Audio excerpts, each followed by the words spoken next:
नमस्कार दर्शकों, आज हम श्रवण करेंगे मोहिनी एकादशी की महिमा, जानेंगे व्रत व पूजन विधि और कुछ अचूक उपायों के साथ श्रवण करेंगे मोहिनी एकादशी व्रत कथा का, जो कि सर्वविधि कल्याणकारी है, मोक्ष को दिलाने वाली है, सफलता के द्वार खोलती है और जीवनोत्कर्ष के मार्ग को प्रशस्त करती है। आज हम जानेंगे कि पूजन विधि क्या है, हम किस तरह से मोहिनी एकादशी व्रत कर सकते हैं, व्रत के फल क्या हैं, इसका महत्व क्या है और किस तरह से हम मनोकामनाओं की पूर्ति, कष्टों से मुक्ति और भाग्योदय की वृद्धि के लिए जगत के पालनहार भगवान विष्णु के मोहिनी स्वरूप की आराधना कर अपनी भाग्योदय का निर्माण कर सकते हैं।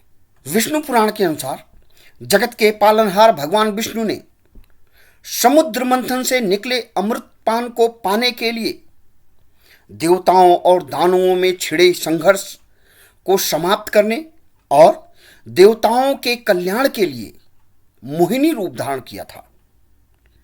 भगवान विष्णु का यह रूप मनोकामनाओं को पूर्ण करने वाला है, कल्याणकारी है, सर्वविधि सफलता दिलाने के साथ ही मोक्ष को दिलाने वाला है। तो दर्शकों, आइए आज हम जानते हैं मोहिनी एकादशी व्रत की महिमा और पूजन विधि को।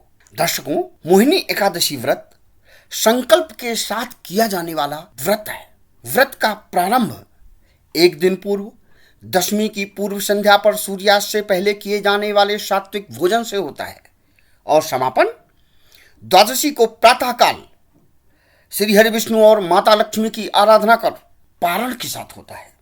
एकादशी के दिन की जाने वाली पूजा विधि को देखें तो प्रातःकाल सूर्योदय से पूर्व उठे, कुशा और काले तिल से युक्त जल से स्नान करें, पीला वस्त्र धारण कर चौकी पर लाल मखमली वस्त्र बिछाकर भगवान विष्णु और माता लक्ष्मी को स्थापित करें, गंगा जल से श्री हरि विष्णु और माता लक्ष्मी को स्नान कराएं, पंचगव्य और शहद युक्त मक्खन, पंचमेवा, फल व लाल फूल अर्पित कर घी का दीपक जलाकर ओम नमो भगवते वासुदेवाय नमः मंत्र के साथ ही महालक्ष्मी मंत्र का जाप करें। साथ में मोहिनी एकादशी व्रत कथा का श्रवण करें। तो दर्शकों, आइए हम भी मोहिनी एकादशी व्रत कथा श्रवण करते हैं।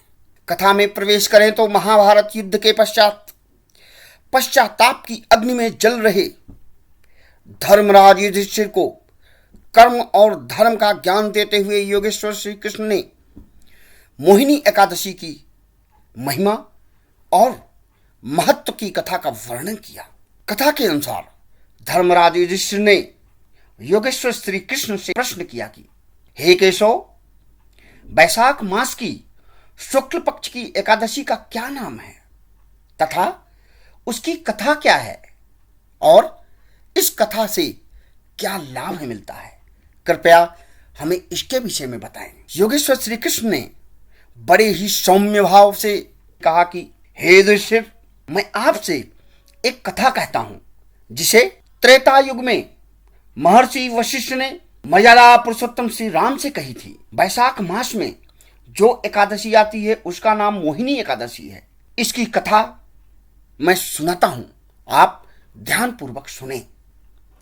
सरस्वती नदी के तट पर भद्रावती नाम की एक नगरी में द्रुतमान नाम का चंद्रवंशी राजा राज करता था। वहां धन धान्य से संपन्न पुण्यवान धनपालक नामक वैश्य भी रहता था।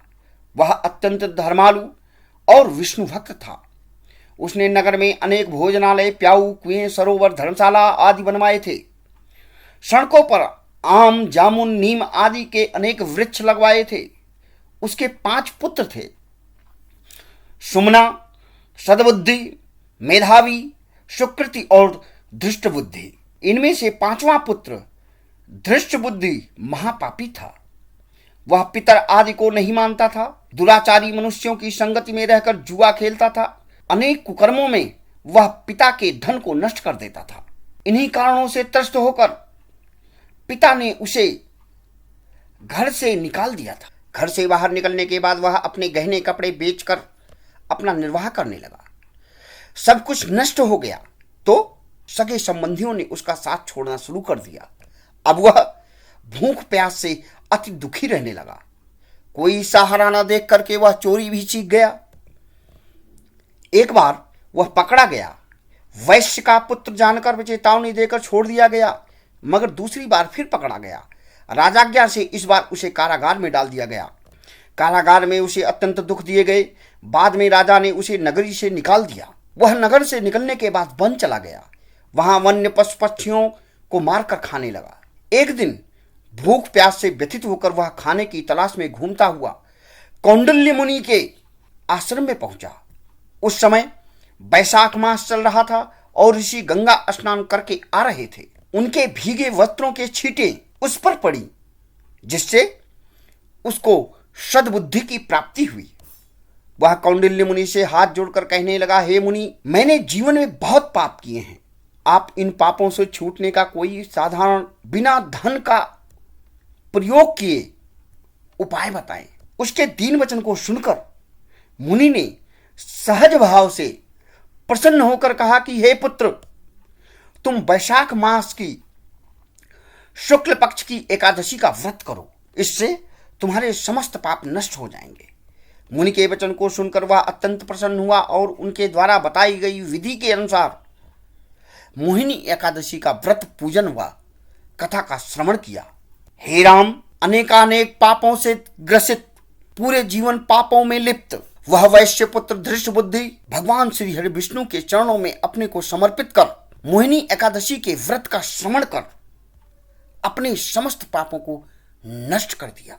जिस प्रकार से श्री हरि विष्णु ने देवताओं और दानवों में अमृत को लेकर के छिड़े संघर्ष को समाप्त करने के लिए मोहिनी रूप धारण कर देवताओं का कल्याण किया था, ठीक उसी प्रकार श्री हरि विष्णु व्यक्ति के जीवन के समस्त पापों को नष्ट कर देते हैं और उसके जीवनोत्कर्ष के मार्ग को प्रशस्त कर देते हैं, जिसका प्रभाव रहा कि वैश्य पुत्र के समस्त पाप नष्ट हो गए और अंत में वह गरुड़ पर बैठकर भगवान श्री हरि विष्णु के चरणों में पहुंच गया। इस व्रत से व्यक्ति के मोह, माया, छल कपट और दोष आदि सब नष्ट हो जाते हैं। संसार में इस व्रत से श्रेष्ठ कोई व्रत नहीं है। इसके महत्व को पढ़ने अथवा सुनने से 1000 गोदान का फल प्राप्त होता है। तो दर्शकों, आप भी भगवान श्री हरि विष्णु की इस कथा का श्रवण करें। दर्शकों, अभी आपने कथा का श्रवण किया। आइए अब हम जानते हैं कुछ शास्त्रोक्त उपायों के विषय में। जो लोग चाहे अनचाहे किसी पाप से भयभीत हैं अथवा लाख प्रयास के बाद भी जीवन का संघर्ष कम नहीं हो रहा है, व्यापार व रोजगार के साथ ही परिवार की स्थिति भी शोचनीय बन गई है, उनके लिए मोहिनी एकादशी व्रत अत्यंत ही कल्याणकारी है। इसके लिए एकादशी के दिन सूर्योदय से पूर्व गंगा स्नान करें अथवा घर पर ही कुशा और काले तिल से युक्त जल से स्नान करें। भगवान विष्णु व माता लक्ष्मी को लाल चौकी पर पान के पत्ते अथवा कमल पुष्प पर स्थापित करें। मनोकामना की पूर्ति की कामना कर कितनी एकादशी व्रत कर सकते हैं उसका संकल्प लें। भगवान विष्णु व माता लक्ष्मी को गंगा जल से स्नान कराने के बाद केसर युक्त चंदन से तिलक करें।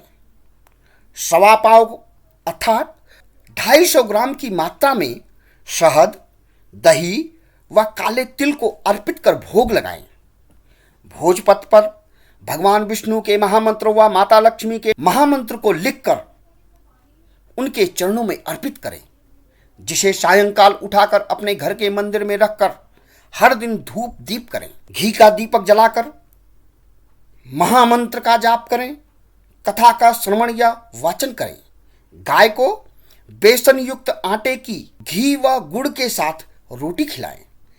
ऐसा 21 एकादशी तक करने से व्यक्ति के समस्त पाप नष्ट हो जाते हैं, मनोकामनाओं की पूर्ति होती है, भाग्योदय के द्वार खुलने के साथ ही प्रगति व सफलता के मार्ग प्रशस्त होने लगते हैं। श्रद्धा के अनुसार भगवान श्री हरि विष्णु और माता लक्ष्मी के चरणों में की गई प्रार्थना व्यक्ति के जीवन के समस्त पापों को नष्ट कर मनोकामनाओं को पूर्ति करने वाली है। तो दर्शकों, आज की धर्म चर्चा से जुड़ी यदि आपकी कोई सलाह है, प्रश्न है अथवा सुझाव है तो अवश्य लिखें। धर्म, कर्म और उपाय की इस प्रवाह में बने रहने के लिए हमारे चैनल को सब्सक्राइब करें, शेयर करें, अधिकाधिक लोगों तक इसे पहुंचाएं। यह धर्म कार्य स्वतः ही आपके सफलता के द्वार को खोलेगा। आपका कल्याण हो, जीवन सुखद हो, लक्ष्मीपति भगवान विष्णु की कृपा आप पर सदैव बनी रहे।